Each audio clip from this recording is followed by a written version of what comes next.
গীতা তত্ত্বসার অর্থাৎ শ্রীমদ্ ভগবদ্গীতা সারাংশ তত্ত্ব, চতুর্দশ অধ্যায়, গুণত্রয় বিভাগ যোগ।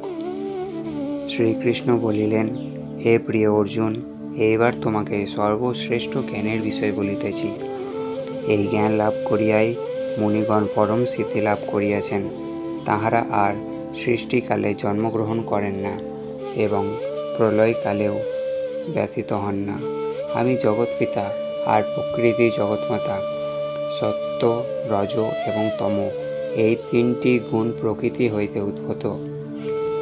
সদ্গুণের লক্ষণ শান্তভাব, জ্ঞানের বিকাশ ও সদানন্দময়।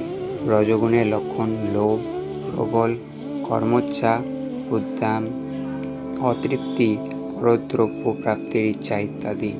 তমগুণের লক্ষণ আলস্যভাব, নিদ্রায় কাতরতা, দীর্ঘ শত্রুতা, অজ্ঞানতা ইত্যাদি বিষয়।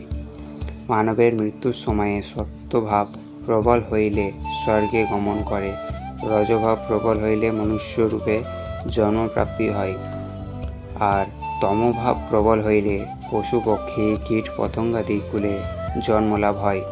অর্জুন জিজ্ঞাসা করিলেন, হে প্রভু, কি প্রকারে এই ত্রিগুণ অতিক্রম করা যায়?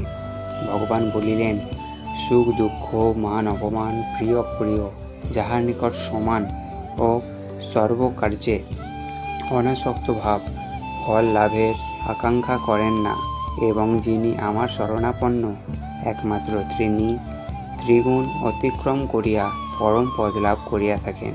হরে কৃষ্ণ।